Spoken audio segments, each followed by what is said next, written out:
Hilda is determined that she and Edwin should live in the country, and unknown to him, she has already decided on their future home.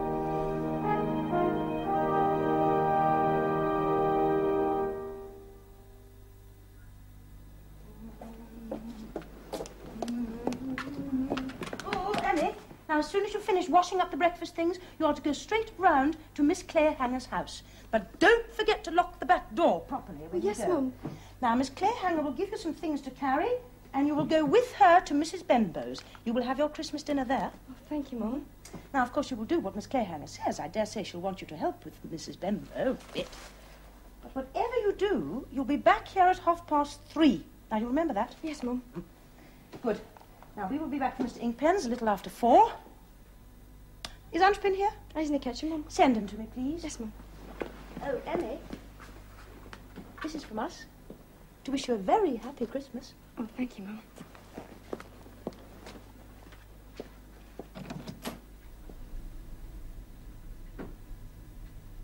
Nearly ready, dear? Oh. Isn't it wonderful to be going to the country? Yes. Oh, I know you feel guilty about not going to the Benbows. But why should you? Why should you always spend Christmas with the family? You hated it last year.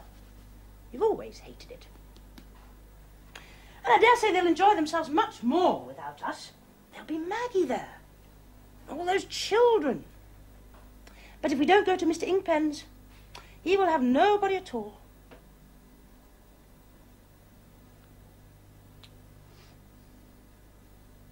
And you've no need to worry about my driving.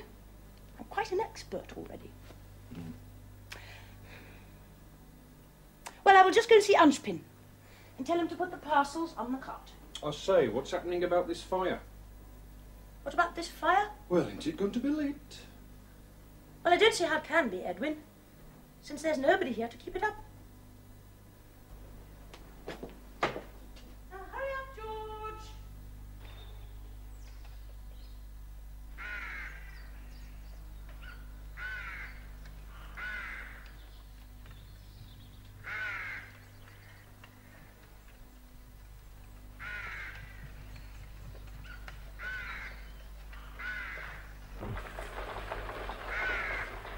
What the heck was I so depressed about? It's a wonderful day. She's a wonderful woman. It's good to be alive at a time like this.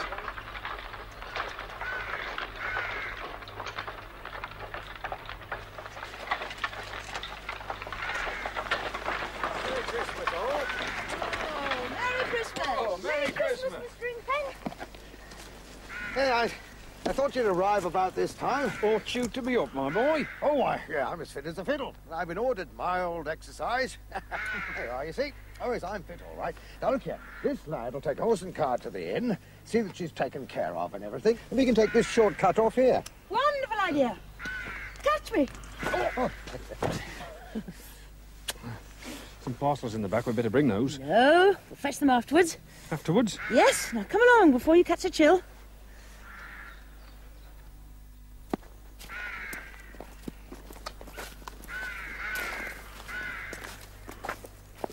What's this house? Ah, he's guessed it in one. Ladderidge Hall, my boy. Seat to the beach and oars for about 100 years. Seat, eh? It was empty, so we thought we'd have a look at it. Shall we approach then? Why not? I've got a key. If she wants war, all right, then she can have it. Needs a touch of oil here. There we are.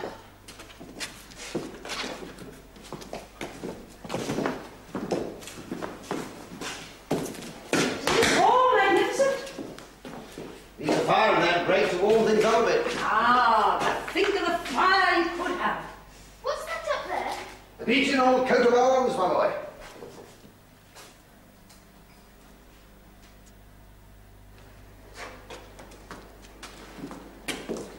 There's so much space.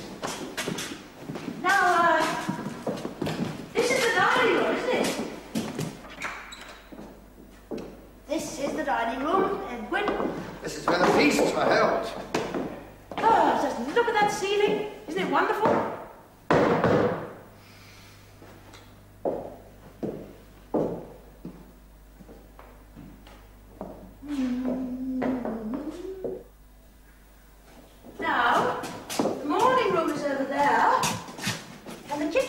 down this passage here. Oh, the kitchens are enormous. Let's look at those first. Mother, what's that passage back there? Oh, that leads to the servants' hall. Servants all. Never dare look my friends in the face. Now that's a tough plan we'll have to go there. It is rather attractive, isn't it? And look at this range. Well, it may be old, but it's beautiful. Now, let's go to the morning room, and then the drawing room, and then upstairs. Look around there. Mother, is the morning room? Well, yes, darling, it is. No running water, no gas.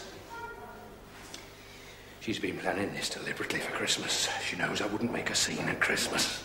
Let her wait till tonight, that's all I say. Come along, Edwin. Don't lag behind. Here's another bedroom. This one's bigger too. Go and look at this room. How many bedrooms are there, Mother? There must be hundreds. Not hundreds, just 7. And the attics, of course. Oh, come along, Edwin. Where's the bathroom? No bathroom, Sonny. Ah, but you'd always put one in, though. Oh, yes, I should say so. This small bedroom here. Tank room in the roof, run the pipes straight down. Is there a place for a tank room? Let's go and see, shall we? What's the point in going right up there? Oh, Edwin, don't be disagreeable. Hey, come on, there's a lot more rooms up here. There's bound to be one to put the tank in.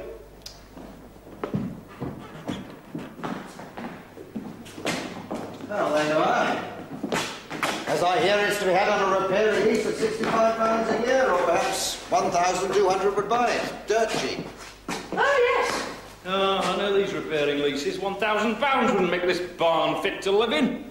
It's larger than Tabby Mansion. Of course it isn't larger than Tabby Mansion. It isn't as large. Oh, Edwin, how can you say such things? Now, forgive an old bachelor being personal, Mrs. Clayhanger, but I don't believe I've seen that stole before. Edwin gave it to me for Christmas. Oh, did he really? Well, I certainly admire your taste and your pocket, old man. I gave Edwin an edition of Matthew Arnold. Born in day when wits were fresh and clear, and life ran gaily as the sparkling Thames, before this strange disease of modern life, with its sick hurry, its divided aims, its heads all taxed, its palsied hearts was rife. Yes. I bet he wouldn't have given much for life in the towns. Here will I sit and wait, whilst to my dear, from uplands far away, the bleating from the folded flock is born, and distant cries of reapers in the corn, all the live murmur of a summer's day.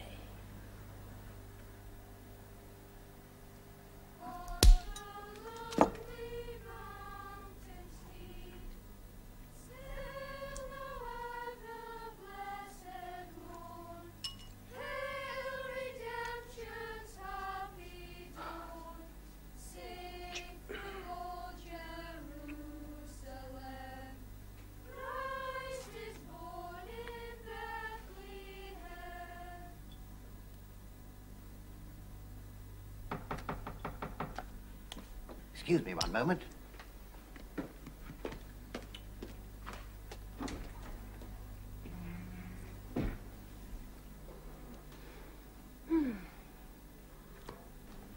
They sing so freely, don't they?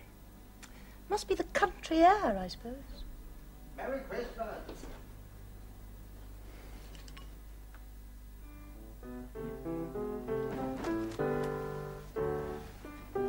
He's got talent.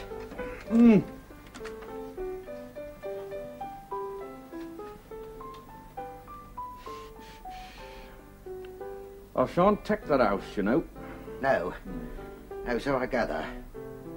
Of course, you must understand it was Hilda's plan to go up there. I merely fell in with it. Simplest thing to do in these cases. Certainly.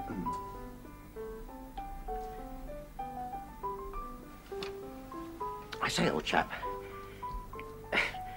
that night when I was in hospital, when I was surprisingly, calmly convinced I was about to discover there was no afterlife. When you were good enough to step across to my office to burn those letters and photographs, Why have you never happened to mention that you met a certain person there? Of course, there's no earthly business of mine. Oh, naturally, I knew I was quite safe in your hands. I've reassured the lady.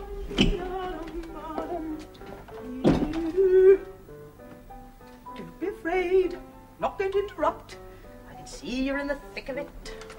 You don't mean to say you've already finished explaining to Mrs. Dummer how she ought to run my house for me? How soon do you mean to have this table cleared? That table will be cleared, but it won't disturb me to have it cleared.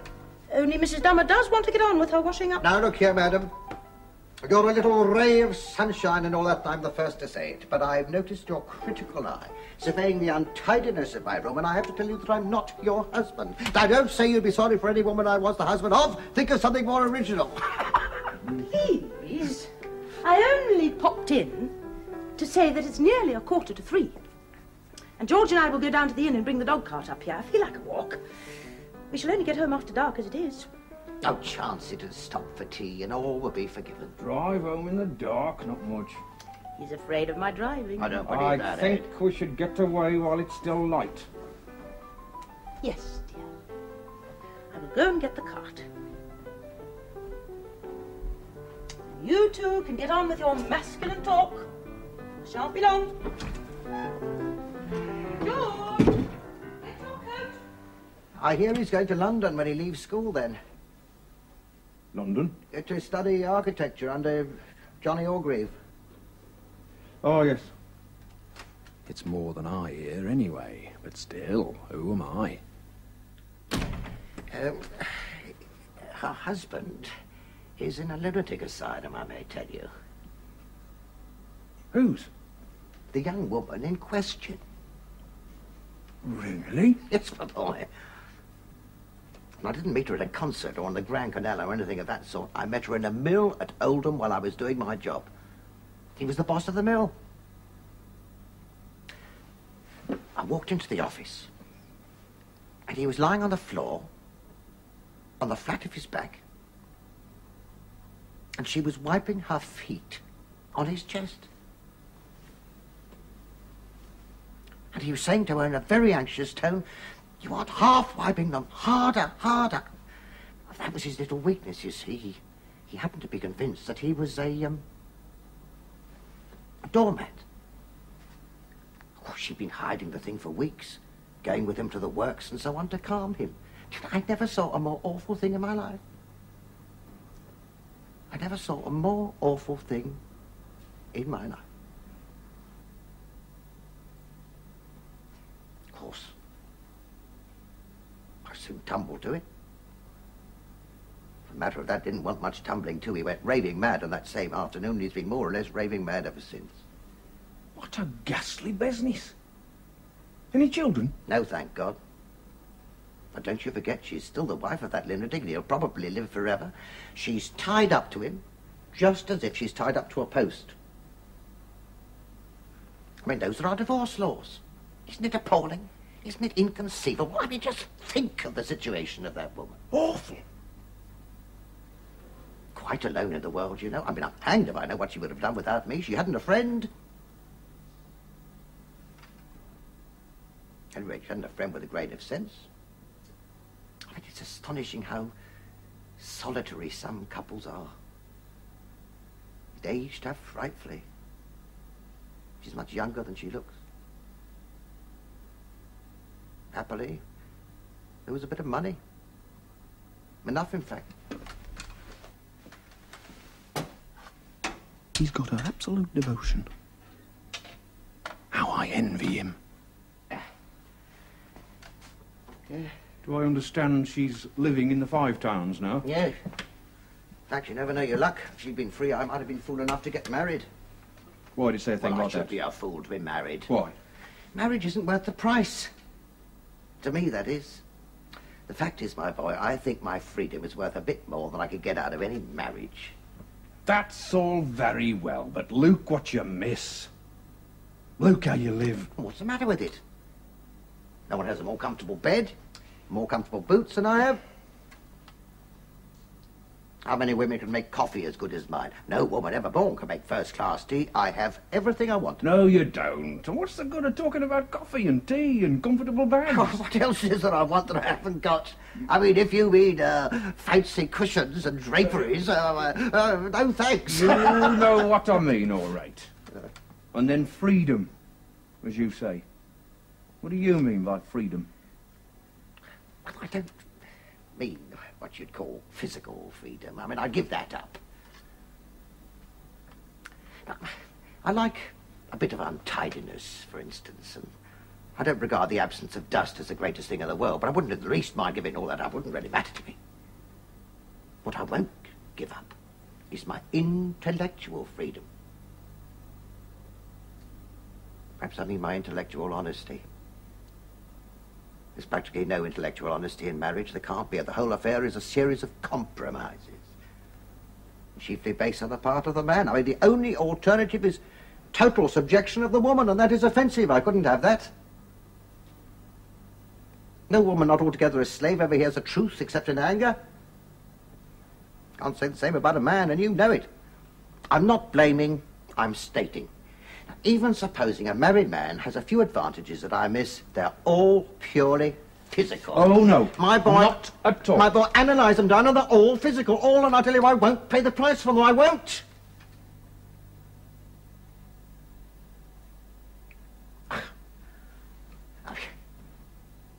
I've no grievance against women. I can enjoy being with women as much as anybody, but I won't. I will not live permanently on their level. Oh, no! That's why I say I should have been a fool to get married. It's quite simple.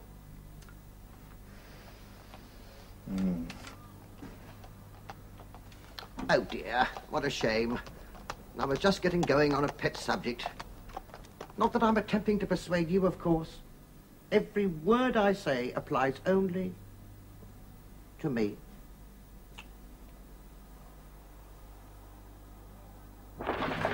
There's a very good profit to be made from livestock, you know, cows and pigs and rabbits and chickens. pheasants. Aha. So you learn to shoot, would you? I'd be a jolly good shot. Oh, it would be fun to have a proper shoot with guns and dogs and beaters and things. And then great big hampers to picnic out of, and then at night we'd have pheasant to eat, and a glorious big kitchen to cook them in, and decent country servants too. Oh, when you think of the difference between the country and the town, it seems self-destruction to choose to live in a town.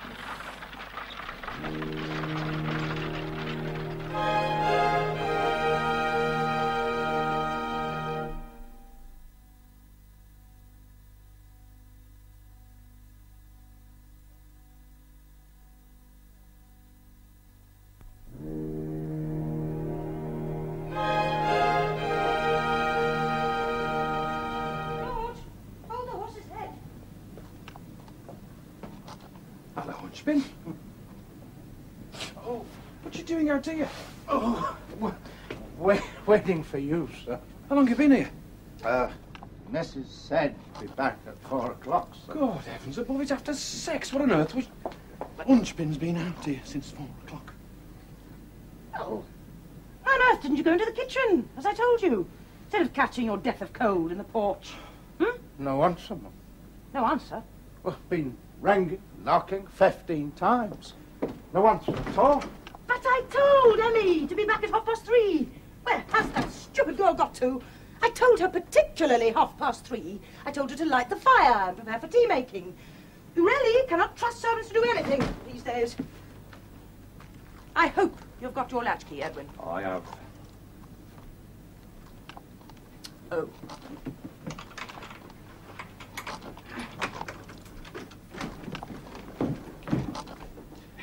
I'm afraid your Christmas has been a bit spoiled. Stable the horse quickly as you can and shoot off home. Oh, sir. Oh.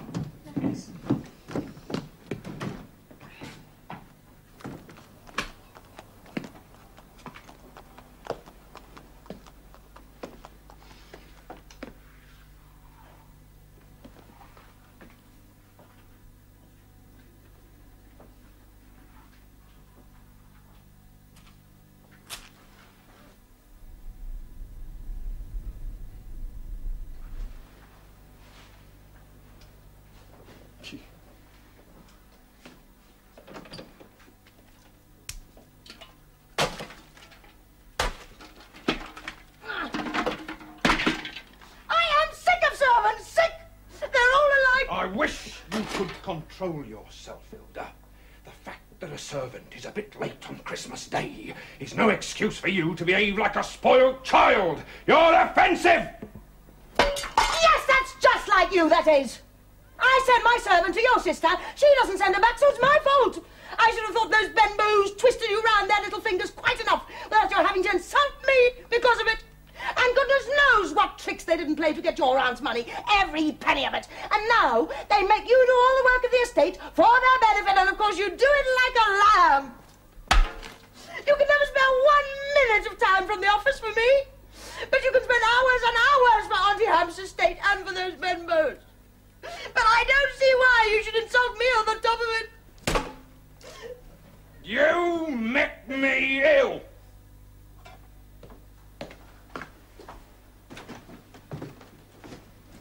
That's the end of it.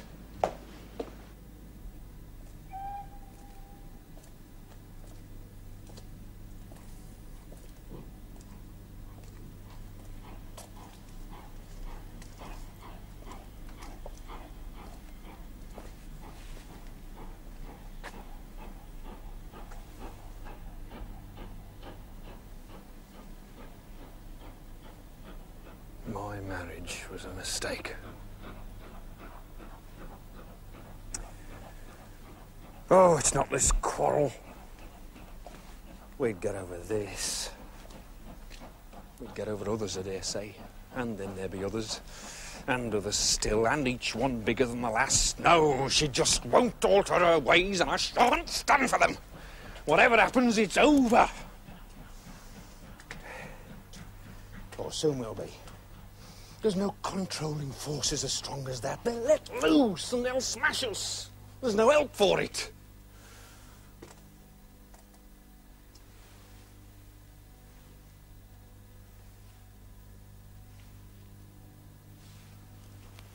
I was in the office in there I first kissed her.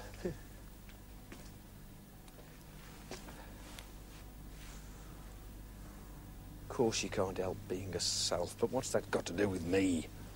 She's never been like normal. She never has. For God's sake, look at the first night I saw her. The way she ran after me into that porch, and all those peculiar things she asked. Did I really mean it when I said there was no virtue in believing it was the most wonderful thing she'd ever heard? She's just abnormal. There's no questioning that. Well, what about that whole George Cannon affair? What normal woman would have got mixed up there? She just can't see reason. She doesn't know what it is. If she wants a thing, she must have it. She can't understand any point of view but her own. She's just a wild, unscrupulous egotist. How dare she scream on about Auntie's will? It was Auntie's money to leave as she pleased. And in any case, it's hardly the Benbow's fault. Oh, I can't abide that kind of jealousy. It's the mark of a mean and petty mind. No use trying to explain or argue with her. She doesn't argue, she feels. 9 cases from 10, her feelings are wrong. She's no conception of moderation or consideration. Oh, no. She expects it from others, but she gives back none. She wanted a horse and trap. I gave her one. Fine way she chose to repay that. Not a thought for the fact we needed the horse at the works, or for the hours she kept Unchpin out teaching her. And look how she treated Unchpin today. She said she didn't feel at home while Maggie owned the house, so I bought the house from Maggie. Now what does she want? Another house. Not a house, no. A blasted estate. The beeching horse seat with a servants' hall. Not a thought for me trekking from here to here and back to there every blasted day. And such a childish way to go about it, too. Not openly said, not, I found a house I want you to buy. No, all covered up as a silly surprise. And take an ink pen with us to tie my hands. There's no other word for it. Infantile. There's no excuse for her, there never will be. She's impossible, and she'll become more so. Perhaps she's not responsible, but I don't care. I resent her. I hate her.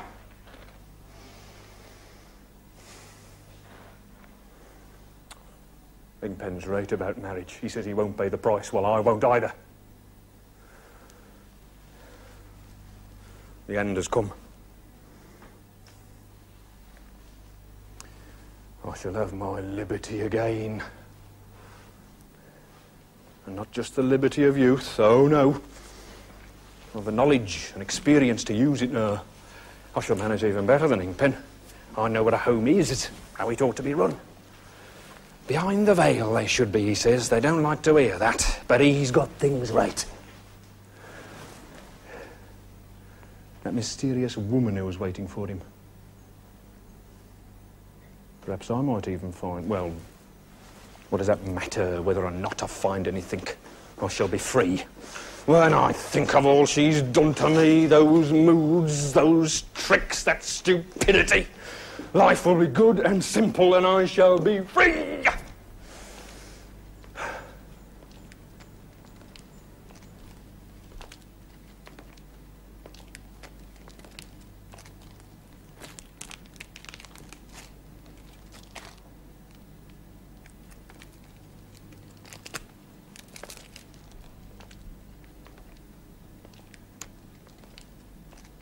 Is it possible? A creature who's capable of emotion like that should be compelled to cook my bacon and black my boots.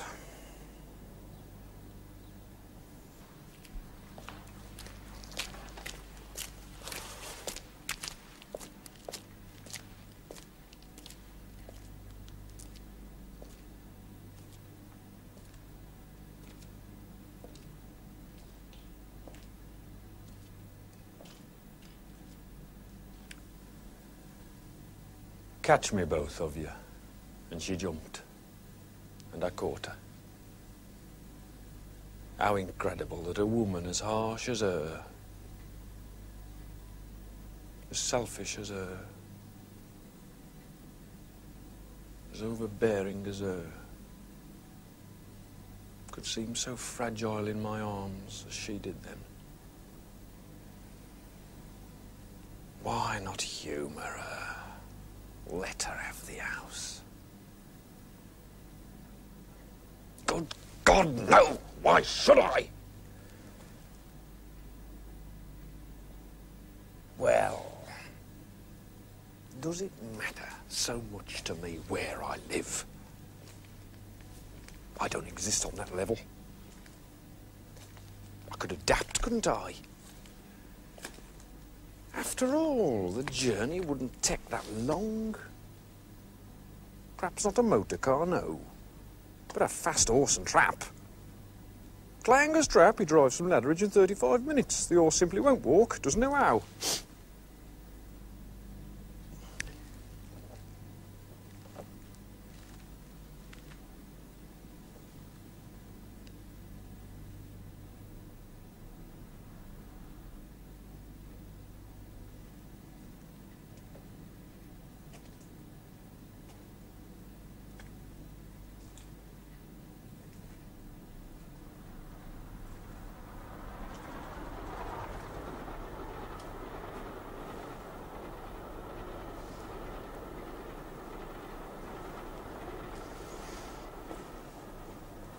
What a pleasure it would be to grant it to her.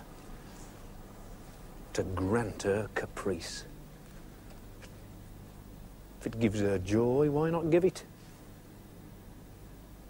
Oh, yes, I can see her now. Mistress of a country house. Delicately horsey. Exciting herself about charitable schemes. Stamping her foot at gardeners and grooms, nursing sick dogs, and all of it dependent on me. Well, I can afford it, can't I? I'm richer than she knows. I've only to nod and say, do as you please. There'll be no loss of face, because I haven't said no. All right. So I hinted I didn't like it, but at no time did I come out and say no.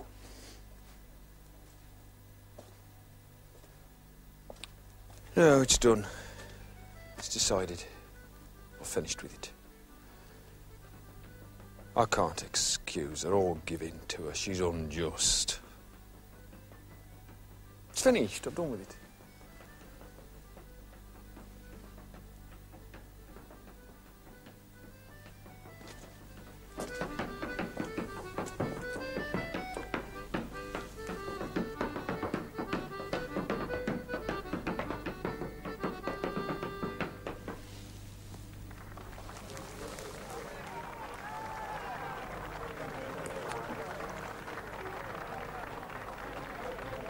Florence Simcox, champion female clog dancer of the Midlands.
That's it!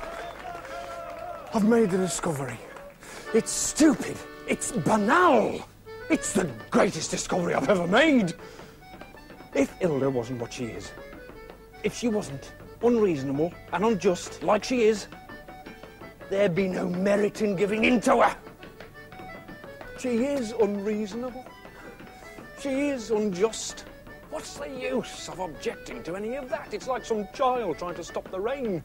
But if I can give in when she's like she is, then that's an achievement to build a life on. If I can give in to that, it's a victory. Oh, no, I shan't be beaten by her. I shan't be beaten by marriage. Dashed if I shall. There'll be more trouble, of course, there will. Marriage keeps on till you're dead. But I've made the discovery. I know where I am. What a nice thing if I had to admit I wasn't clever enough to be a husband. Phew.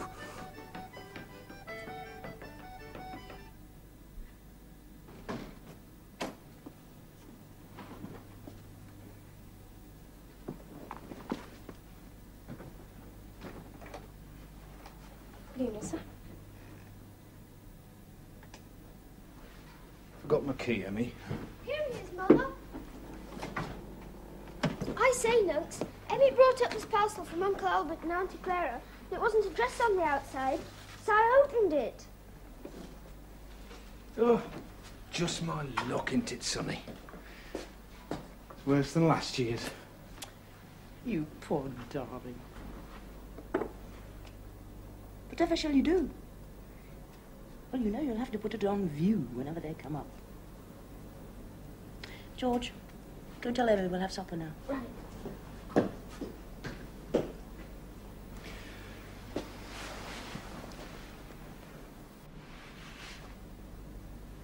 Yes, my lady, you're all smiles now because you're bent on getting Ladridge all out of me. But you don't know what a near shave you had of getting something else.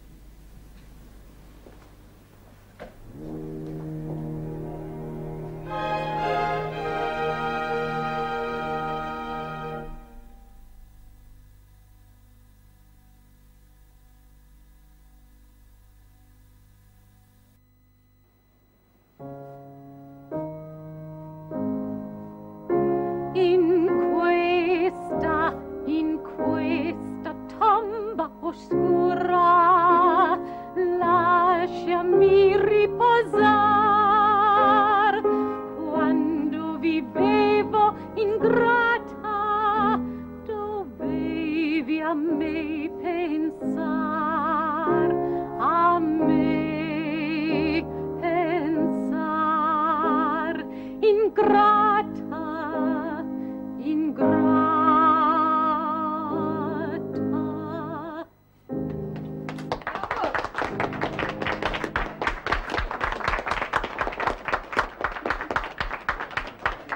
Wonderful, Miss Host. You must sing another one.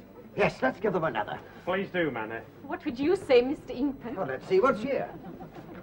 Edwin, open the window. Such a beautiful night. Of course. Tip-top party, Mrs. Clayhanger. Thank you.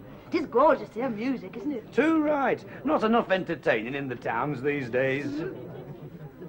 She sings well, doesn't she? Yeah. Ladies and gentlemen, I announce success. Miss Host has consented to sing a song by Schubert.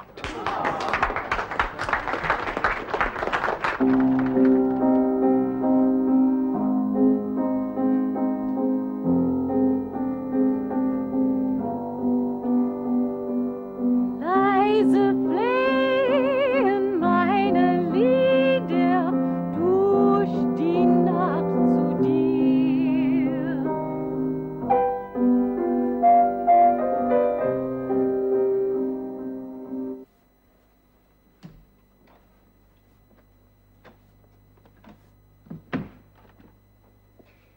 They're all asleep now, the little dears. I went in every room, even Bert's fast off. From the way he was yawning at the works today, I should think he could use some sleep. Now, I won't have that, Albert. My word, I won't. You said he was coming on very well. No, he's not doing so bad. He doesn't take an interest, that's all I say. Well, it'll take him time to get suited, I expect. He has only been at it 3 months, you know. Shall I make some tea, Clara? Are you ready for some? No, thanks, Maggie dear. I don't think I should take tea so late. I had some last night, and I'm sure it kept me from sleeping. You make some for yourself, if you fancy a cup. Oh, no. I'm not bothered just for me. Unless Albert would like some. Well, thanks, Maggie, I'm fine. I'll get on with darning Amy's stockings, then. Did I hear Amy talking last night, Maggie? After you went to bed, I mean. She did wake up for a moment, yes. I must have disturbed her with the light. I'll try not putting the gas on, I think. I can manage quite well from the light outside. Such a shame you can't have a room of your own. Oh, I'm quite comfortable as I am.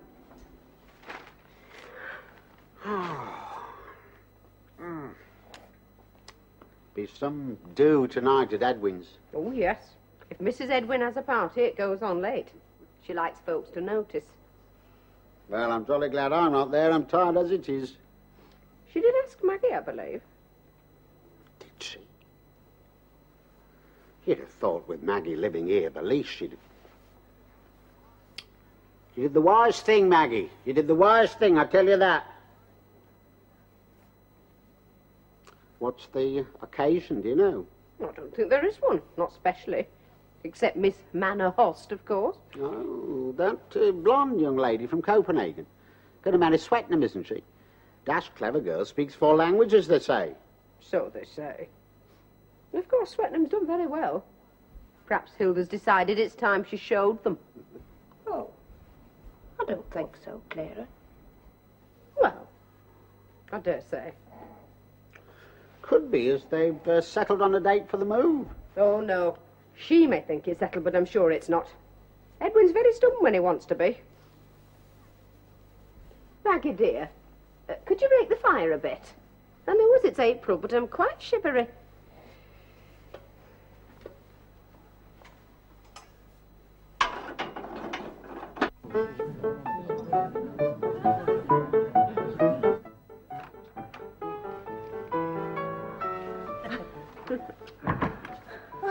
So done off. I had to come to hide myself.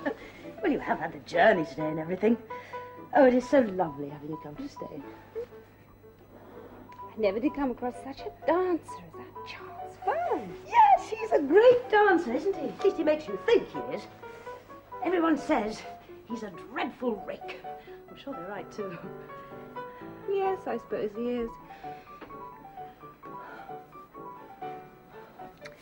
See, you've got a Rossetti. Mm-hmm. Edwin gave it me.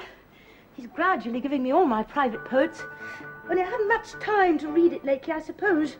It's this idea of moving into the country that makes me so restless. But is it settled, all that? Of course it's settled, my dear. I'm determined to take him away, right out of all this. I think it'll be a good thing for him. He doesn't mind, really. He's promised me. Only he wants to make sure of selling this house first, or letting it. He's very cautious, Edwin is. Simply hates doing a thing straight off. Yes, he is rather that way inclined. I wanted him to take Ladridge at once, even if we couldn't move in immediately. Well, we can't move in because of the repairs and things. They'll take a fine time. I know. We can get it for £60 a year. And what is £60, more or less, to Edwin? But no, he wouldn't. He wants to make sure where he stands with this house first. Can't alter him, you know. So, you're discussing her. Who? You know. Precious. You're worse than a woman. I suppose you meant that to be very severe. If you want to know, we were talking about Ladridge. So apologize. Curious, that's just what I came in about. I've been trying to get a chance to tell you all night there's somebody else after Ladridge. A man from Axe. He's been to see it twice this week, so I thought I'd tip you the wink, you know. Have you told Edwin? Yes. What's he say? He says it's a dodge of the house agents to quicken things up. You think it is? Well, I don't know. That's why I thought I'd warn you, his lordship being what he is. Look, here, I'm not going to be caught conspiring with you. It's more than my place is worth.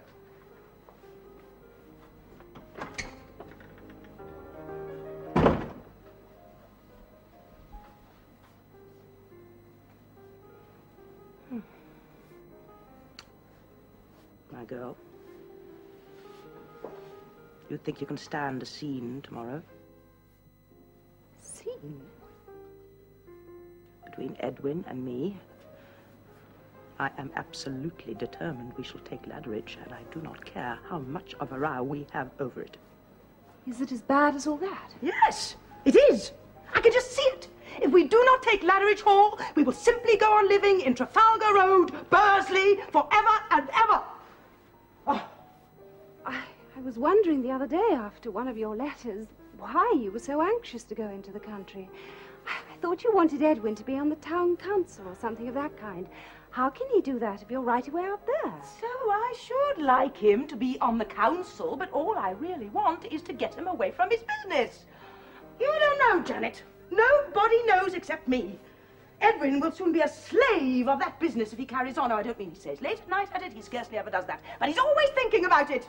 He cannot bear to be 1 minute late for it. Everything in the world must give way to it. He takes that as a matter of course. And what annoys me is there's no reason for it. Seeing how much he trusts Simpson and that Big James. I believe he'd do anything in the world for Big James. He'd listen to Big James far sooner than he'd listen to me. Disagreeable, fawning old man, and quite stupid. I will tell you how Edwin looks on his home. Edwin looks on his home as a nice place to be quiet when he isn't at the works. I haven't told him. I don't think he even suspects, but I will tell him straight out one of these days. He's very good, Edwin is, in all the little things. He always tries to be just, but he simply is not just in the big thing. He is most frightfully unjust. I sometimes wonder where he thinks I come in. Oh, of course he'd do any mortal thing for me, except spare half a minute from the works. What do I care about money? I don't care that much about money. If there's money, I can spend it, that's all. But I'd rather be poor, and Edwin to be rude and cross and impatient, which of course he scarcely ever is, than have this feeling all the time that it's works, works, works, and everything else comes after that. I don't mind for myself. Well, I don't really, maybe just a little, but I do mind for him. I call it humiliating for a man to get like that. It turns everything upside down. Now, you look at Stephen Chesberdin, for example. There's a pretty specimen. And Edwin will be as bad as him soon. But everyone says how fond Stephen is of his wife. Oh, and isn't Edwin fond of me? Stephen Chesberdin despises his wife. Only he can't do without her. That's all. He treats her accordingly. I shall be the same soon. Oh, Hilda. Yes, I shall, but I won't have it. No. I should rather be married to a rake like Charles Ferns. He is not a slave to his business anyhow. I shall get Edwin further away. I have quite made up my mind about that, and when I've got him away, I shall see that he does not work on Saturdays as well. And if he can't be on the town council, he can be on the county council. That's quite as good, I hope. dear. Well, Hilda, I've got rid of this house for you. Here are the deluded victims. We've seen every corner of it, Mrs. Clayhanger. It's lovely. But how can you wish to leave it? It's so practical. I thought I wouldn't say anything until it was settled, for fear you might be in for a disappointment. He'll buy it if I leave 1,500 on mortgage, so I shall. But of course he wanted Miss Oss to have a good look at it first. So glad you like it. Oh, yes, Mrs. Clayhanger. Mr. Clayhanger made us promise not to say one word. It's just like him. Oh, shall we go and break the news in the drawing room? Oh, do let us, Tom. I'll come with you.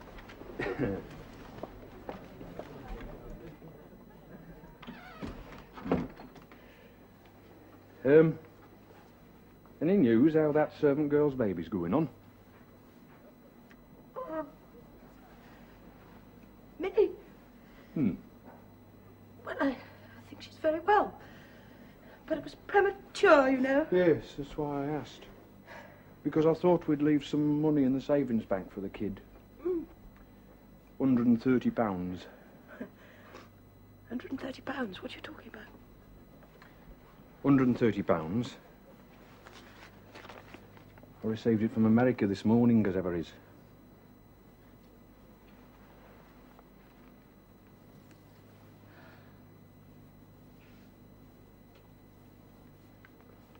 George Cannon. From America?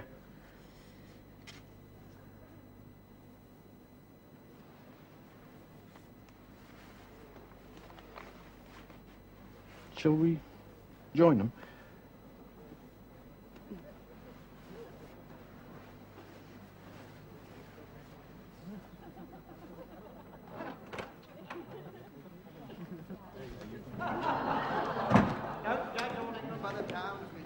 Steady on, Ben. What's wrong with the town? Quite right, Mr. Reardon. I like the towns.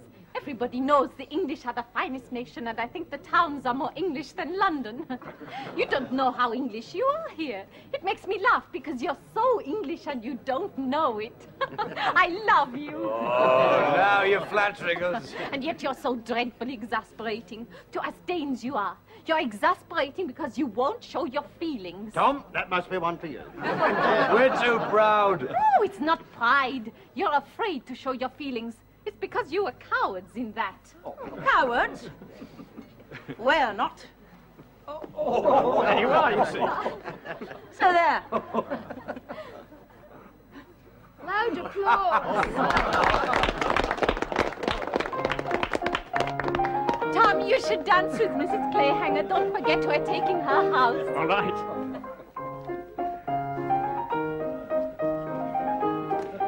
What do you say, Mrs. Clayhanger?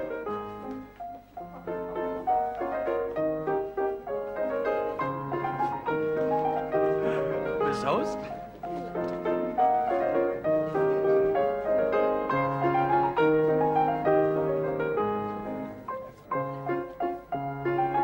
What a romance she has made of my life.